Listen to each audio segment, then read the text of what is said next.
ओम श्री गुरुवे नमः।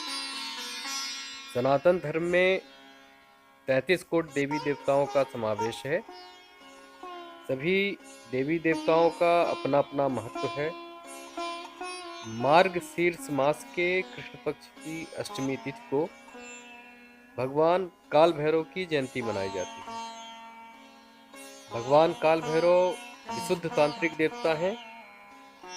ये अपने साधक को पूर्णता के साथ अष्ट सिद्धि, धन, ऐश्वर्य, ज्ञान एवं मोक्ष प्रदान करते हैं।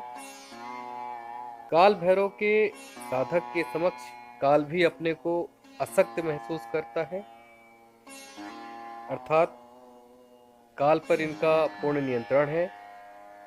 जितनी भी तामसिक एवं आसुरी शक्तियां हैं, वे सभी भगवान काल भैरव के अधीन हैं। अतः जब साधक काल भैरव की साधना में रत होता है तो सनह सनह ये शक्तियां भी उसके अनुकूल होने लगती हैं, अर्थात भूत, प्रेत, बेताल, यक्ष, किन्नर, गंधर्व, योगिनी, भैरवी सभी काल भैरव के साधक के सहयोगी हो जाते हैं। काल भैरव का साधक इस पृथ्वी पर पूर्णतः निश्चिंत एवं भय मुक्त होकर भ्रमण करता है। साधक के छोटे मोटे कार्य तो इनके गण ही कर देते हैं। ये काशी नगरी के कोतवाल कहे जाते हैं।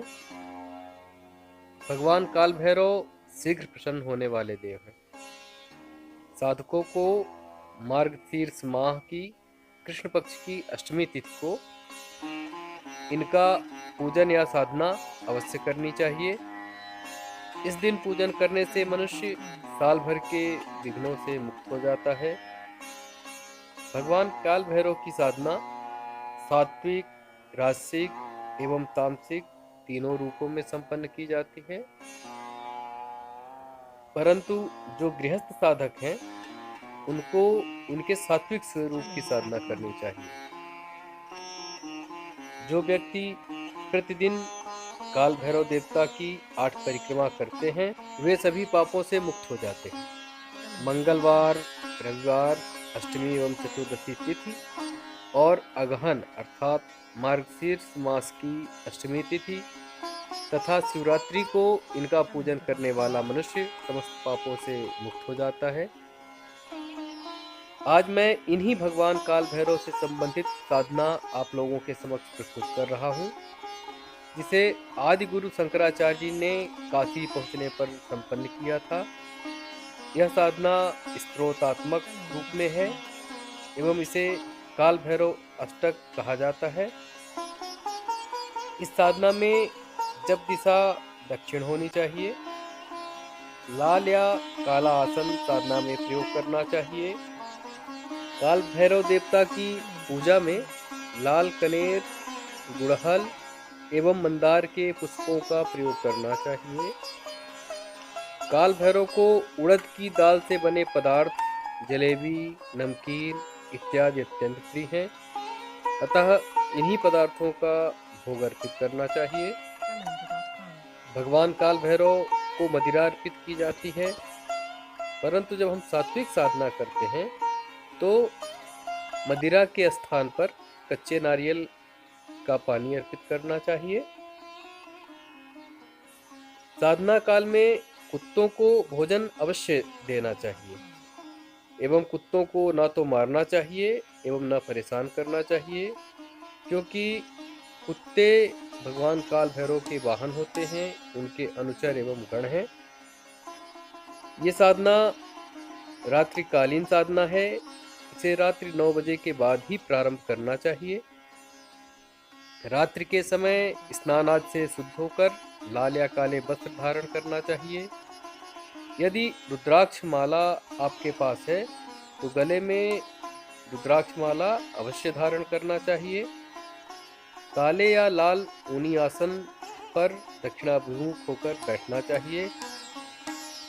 पवित्रीकरण, आचमन, त्रिपुंड धारण, पृथ्वी पूजन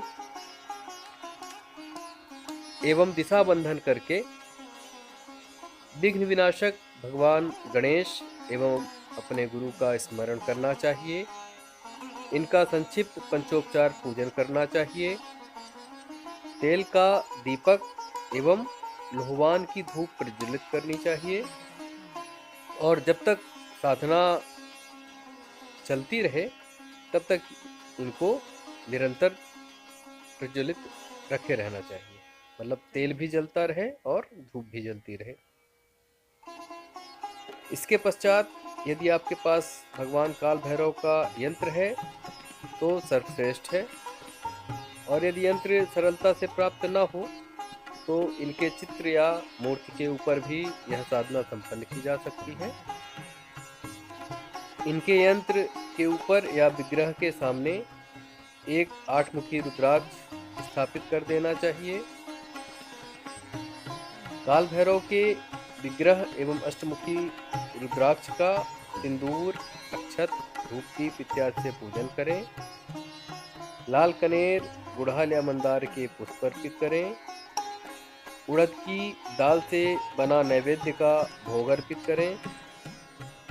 इसके पश्चात संकल्प करें। अपने दाहिने हाथ में जल लें और निम्न प्रकार संकल्प बोलें। मैं अमुक गोत्र का अमुक नाम का व्यक्ति भगवान काल भैरव की पूर्ण प्रसन्नता हेतु, समस्त कामनाओं की पूर्ति हेतु, समस्त शत्रुओं एवं विघ्नों के नाश हेतु इस साधना को संपन्न कर रहा हूँ। मुझे इसमें सफलता प्राप्त हो, ऐसा कहकर जल काल भैरव के विग्रह के सामने छोड़ देना चाहिए। संकल्प करने के बाद काल भैरव अष्टक का 21, 51 या 108 पाठ अपनी सामर्थ्य अनुसार करना चाहिए। स्तोत्र मैं आगे बोल रहा हूँ जो निम्न प्रकार है।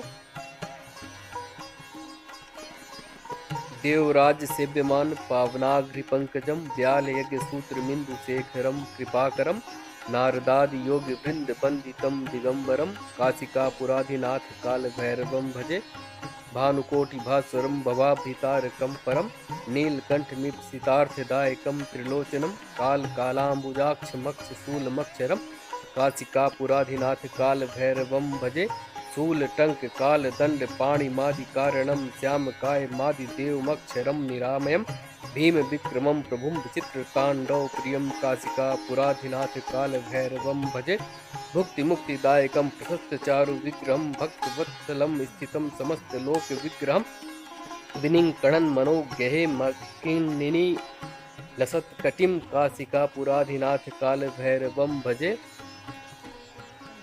धर्म सेतुपालकम त्वधर्म मार्ग नाशकम कर्म पास मोचकम सुसर्णदायकम विभुम स्वर्ण वर्ण शेष पास शोभितांग मंडलम काशिका पुराधिनाथ काल भैरवम भजे रत्न पादुका प्रभावी राम पाद युग्मकम नित्यम अद्वितीय मिष्ट दैवकम निरंजनम मृत्यु दर्प नाशनम कराल दष्ट मोक्षणम काशिका पुराधिनाथ काल भैरवम भजे अट्टहास भिन्न पद्म जांड कोश संततिम दृष्टिपात नष्ट पाप जाल मुक्र शासनम अष्ट सिद्धिदायकम कपाल मालिकंधरम काशिका पुराधिनाथ काल भैरवम भजे भूत संघ नायकम विशाल कीर्तिदायकम काशीवास लोक पुण्य पाप शोधकम विभुम नीति मार्ग को विदम पुरातनम जगतपतिम काशिका पुराधिनाथ काल भैरवम भजे काल भैरवाष्टकम पठन्ति ये मनोहरम ज्ञान मुक्ति साधनम विचित्र पुण्यवर्धनम शोक मोह दैन्य लोभ पाप ताप नाशनम ते प्रयांति काल भैरवाग्नि सन्निधिम नरा ध्रुवम